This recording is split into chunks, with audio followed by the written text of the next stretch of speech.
Ah, cette République des copains, c'est vieux comme la République, j'ai envie de dire. Tout est parti, cette polémique, d'un article du Canard enchaîné, publié le 8 juillet dernier. Cet article affirmait que le Premier ministre François Bayrou envisageait d'appuyer le souhait de Pierre Moscovici, président de la Cour des comptes, de nommer Najat Vallaud-Belkacem à la Cour des comptes. Il aurait obtenu en échange l'assurance que le président du groupe socialiste à l'Assemblée nationale, qui n'est autre que le mari de l'ancienne ministre, Boris Vallaud, abandonne l'idée d'une censure du gouvernement du budget à l'automne. Ces affirmations ont été démenties à la fois par Pierre Moscovici, mais aussi par Boris Vallaud lui-même, qui a pris la défense de sa femme dans un communiqué en expliquant qu'elle avait respecté toutes les étapes d'un recrutement devant une commission indépendante. Najat Vallaud-Belkacem, de son côté, a dit qu'elle avait passé un concours. Alors, c'est pas tout à fait vrai parce qu'il ne s'agit pas d'un concours, mais c'est une procédure tout à fait légale. Le poste de conseiller maître constitue le 3e grade dans le corps des magistrats de la Cour des comptes. C'est ce qui explique la fiche d'information de la Cour. Pour y accéder, il faut être sélectionné sur dossier par un comité consultatif, puis ensuite tu es auditionné par une commission. Et Pierre Moscovici dit: c'est vrai que c'est une ancienne collègue socialiste, mais le jour de la commission, moi, j'ai quitté la salle. J'étais pas là. Bon, donc, vous voyez, tout s'est fait en indépendance.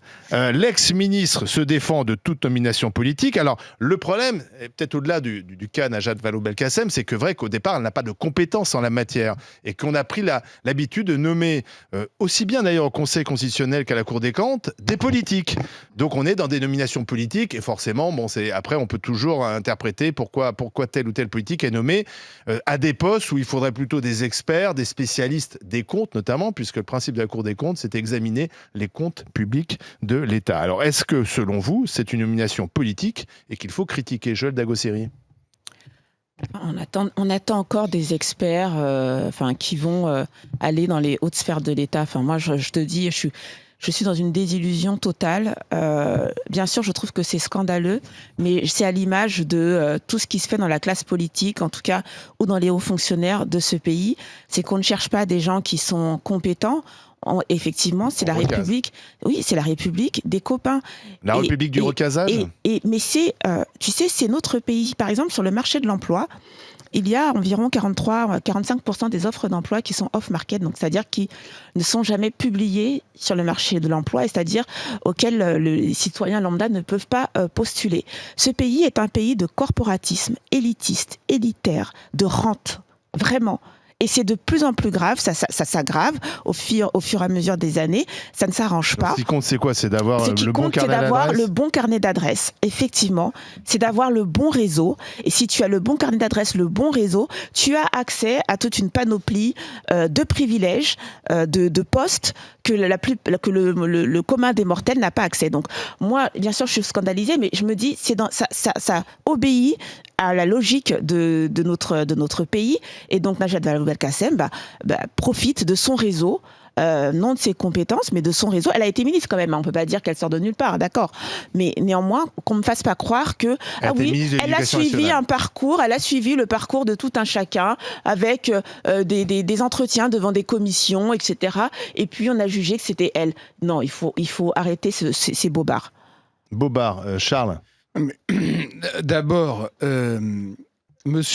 moi je suis pour plafonner les revenus qu'un haut fonctionnaire peut toucher de caisse publique au global à un montant fixe. Je pense que par exemple, pour les mieux payés d'entre eux, je pense qu'on pourrait fixer un plafond à 20 000 euros.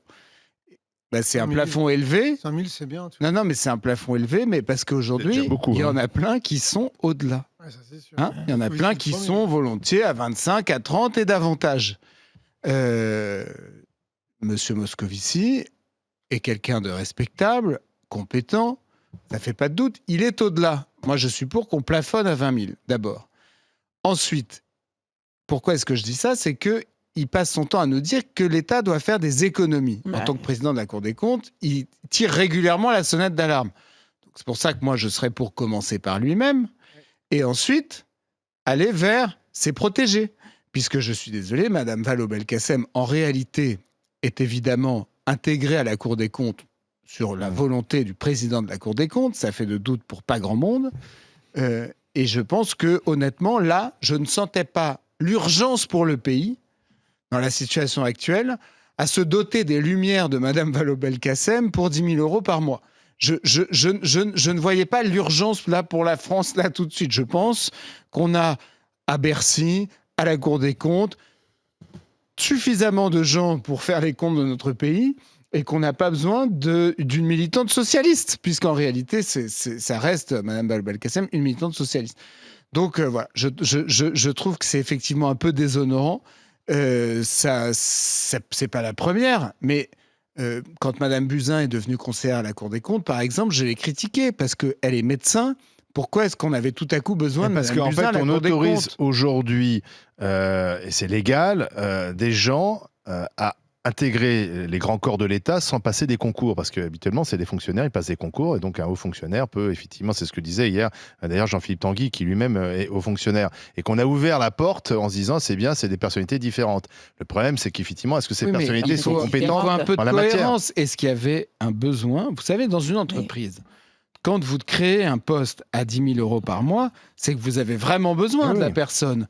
Je ne suis pas sûr qu'à la Cour des comptes, il y ait besoin. Bruno Poncet, est-ce et que donc, on ne peut pas nous dire en même temps qu'il faut faire des économies. Est-ce que c'est la République des copines et des copains ? Évidemment. Et là, on est dans la lignée des cas Ferrand, des cas Ségolène Royal, qui avait été ambassadrice des pingouins là, au Groenland. Enfin, tu vois, tous ces gens... ambassadrice des pôles. C'est tous ces gens que tu mets dans des endroits, tu sais pas pourquoi, qui touchent des salaires faramineux. Ça, c'est le train de vie de l'État, ça. Bah oui. Et le recasage, c'est vrai que le recasage, bon... Et ça, par contre, moi, j'ai pas vu dans le plan Bayrou qu'on s'attaque un peu à ça. Moi, j'y étais à la Cour des comptes en 2019. Ah bon ? Ouais, pour la réforme des retraites, ils avaient convoqué tous les syndicats, vu qu'on était vent debout en réforme des retraites par points, et on a été à la Cour des comptes. Alors moi, j'avais jamais été de ma vie, donc ça, le syndicalisme, ça te permet d'aller dans un endroit extraordinaire. T'arrives, la moquette, elle est surépaisse, un truc de fou. T'arrives dans une grande salle, en face de personnes très très âgées. En plus, ce jour-là, à part un qui était le rapporteur, tout le reste, c'était des gens très très âgés, sur des bureaux, des Marocains, t'as l'air des trucs, ça a l'air de remonter à Napoléon. Et des salles énormes avec des... C'est les ors de la République. Et là, tu te dis, et ça sert à rien en fait. Nous, on a été les voir, ça sert à rien. En fait, ils te parlent, ils te regardent, ok, on note. C'est-à-dire que les rapports de la Cour des comptes, ils sont jamais vraiment suivis des faits, c'est ça le problème. Et puis Moscovici, il a quand même été ministre de l'économie. Je me rappelle pas qu'il ait laissé la France avec une cagnotte phénoménale quand il est parti. Donc quand je vois à chaque fois à la télé nous donner des leçons sur dire faut se serrer la ceinture, il est mignon Moscovici, mais en attendant, il profite bien de l'État. Et là, aujourd'hui, on voit bien qu'ils placent encore quelqu'un là où ils ont besoin de placer des gens à eux. Et puis évidemment qu'il y a eu une monnaie d'échange. Tu penses qu'il y a eu un deal avec François Bayrou ? Et quand tu vois la réaction de Vallaud-Belkacem qui dit oui, bon, on va voir si derrière on n'est pas la censure, faut voir. Non, Boris Vallaud, tu veux dire. Boris, c'est Vallaud-Belkacem, je crois qu'il a pris le nom de sa femme aussi. D'accord. En fait, quand tu l'entends répondre, alors que Ford dit non, c'est dans l'état actuel, nous on va la censure. Moi, ça me paraît un peu gros le deal. Moi, j'y crois pas au deal. Je crois qu'il n'y a même pas besoin de deal. Mais non, mais Macron a tellement pas de majorité qu'aujourd'hui, ils font des deals partout. Après, peut-être que François Bayrou se dit tiens. Ça va l'amadouer. Oui, c'est ça. Et je dis, c'est un geste. Même s'il n'y a pas dit, ça peut être un geste pour pas amadouer, mais se dire voilà, vous voyez, je suis à l'écoute. Oui. Je rappelle que François Bayrou, il a besoin des socialistes là pour éviter de tomber à l'automne. Tu les entends, ils contredisent, mais ils attaquent pas le Canard enchaîné pour diffamation. Donc en fait, moi, ça m'a toujours fait rigoler. Le Canard enchaîné, en fait, il est rarement attaqué. Si là, tu dis que parce que c'est de la diffamation de dire qu'elle a été mise à part ses amis. Et bien en fait, ils l'attaquent pas, ils disent non, mais c'est pas vrai. Le Canard enchaîné, il dit même qu'il y a eu un deal en fait. Bien sûr qu'il y a un deal. Je te dis, quand tu regarderas la réflexion de Boris après Boris Vallaud machin, après le truc, tu verras. Je voudrais qu'on écoute Romain qui est avec nous 32-16 depuis Paris. Boris Vallaud machin. Non mais déjà tu peux déjà respecter son nom, c'est Boris Vallaud-Belkacem. C'est dingue. Romain. J'ai mordu des mots. Oui, bonjour à tout le monde. De Paris. Que pensez-vous de cette affaire Vallaud-Belkacem ? Ah bah elle est belle la gauche, hein. Putain, la gauche qui donne des leçons à tout le monde, tout le temps. Ah bah c'est phénoménal. Moi ça m'a pourri la semaine. Ah carrément. En plus, bah oui, complètement, parce que moi je suis obligé de cumuler deux boulots pour m'en sortir. Vous êtes quoi ? Vous êtes auto-entrepreneur, c'est ça ? Pourquoi vous n'allez pas à la Cour des comptes ? D'un côté, mais j'aimerais bien, j'ai regardé tout à l'heure d'ailleurs, tout à l'heure le concours. Il y a peut-être une chance. C'est surtout malheureusement, je crois pas. Est-ce que vous êtes le cousin du chef des députés socialistes à l'Assemblée nationale ? Non ? J'aimerais bien, mais non, malheureusement. Donc effectivement, moi ça m'a gavé. En plus, ça tombe la semaine où on demande à tout le monde, aux gens qui bossent, de bosser encore plus, de faire encore plus d'efforts. Et le lendemain, tranquillement, on essaie de faire passer ça en loose day. Donc c'est infernal. Et puis moi, j'en ai marre aussi des gens qui profitent du système et qui profitent d'avoir des salaires qui sont payés par les impôts de tout le monde. Je voudrais rappeler à tous ces gens-là, et notamment Madame Vallaud-Belkacem, qu'elle est payée avec nos impôts, et dans ces impôts-là, il y a des gens qui votent à droite et qui votent même Rassemblement National, et donc ils contribuent à financer son salaire. Donc j'aimerais qu'elle ait un minimum, un petit peu de reconnaissance vis-à-vis de tous les gens qui ne pensent pas comme elle, qui ne votent pas comme elle, mais qui contribuent par leur travail à leur payer leur salaire. Donc il y a ça, et également, moi, un truc, il y a aucune mesure d'exemple, il y a eu aucune exemplarité de la part de François Bayrou. Moi, par exemple, juste quelque chose de symbolique, moi, je passe tous les jours en scooter, pourtant, j'ai pas le droit, rue de Rivoli, je prends un petit bout de la rue de Rivoli, exceptionnellement, et je passe tous les jours devant l'appartement de François Hollande qui est situé rue de Rivoli. Mais j'en ai marre tous les jours de payer pour son appart de 200 mètres carrés rue de Rivoli. C'est pas possible. Donc en fait, c'est tout ça cumulé, c'est infernal. Donc c'est pas grave, moi je vais me calmer et puis essayer d'expliquer autour de moi que pour changer les choses, il faut voter différemment. Et puis c'est tout ce qu'on va faire. Vous savez, Romain, voilà. pour vous énerver encore davantage, rappelons que Vincent Payon, ex-ministre de l'Éducation, prof de philo, est à la Cour des comptes. Depuis 2021, je crois. C'est bien de me Oui, le mais Quelle est la compétence? Vincent Payon est un Mais- garçon intelligent, très intéressant, notamment sur l'éducation nationale, mais quelle est sa compétence pour contrôler et juger des comptes de la nation? Donc c'est bien, Pas plus que toi et moi. une Mais- institution de recasage. C'est comme le CESE. C'est un CESE Voilà, de luxe. parce que C'est un CESE VIP. Quand c'est- t'es un peu troisième division, Oui, on te ça, recase au CESE. CESE.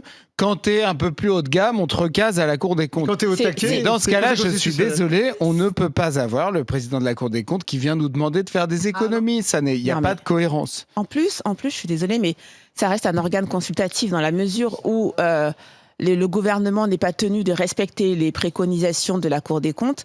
Je veux dire, il faut aussi se poser la question, et Charles a raison, de ça. Si on se pose la question pour le CESE, posons-nous la question pour la Cour des comptes. Que fait un organe consultatif avec des membres qui sont payés entre 10 000 et 20 000 euros, avec du travail qu'ils vont rendre et qui ne Les sera rapports de pas la Cour des suivi? comptes sont souvent très intéressants. Après, Oui, le problème, c'est que c'est pas oui, celui mais des faits. non, mais de la lecture, on en a. Enfin, je veux dire, on n'est plus à l'heure d'avoir de la lecture. On est à l'heure des actions. C'est sûr, de la lecture à l'action, voilà ce que demande Joël. Bah oui. En tout cas, on verra maintenant le travail sur les faits de Najat Vallaud-Belkacem, on verra ce qu'elle fait précisément. Dans un instant, Anaïs Sens nous rejoint, on s'en fout pas. On avait une consultation sur Najat Vallaud-Belkacem, regardons, est-ce que c'est la République des copains? À votre avis, c'est quoi la réponse? C'est oui, à 95,8%, c'est peut-être le record de la semaine, à tout de suite.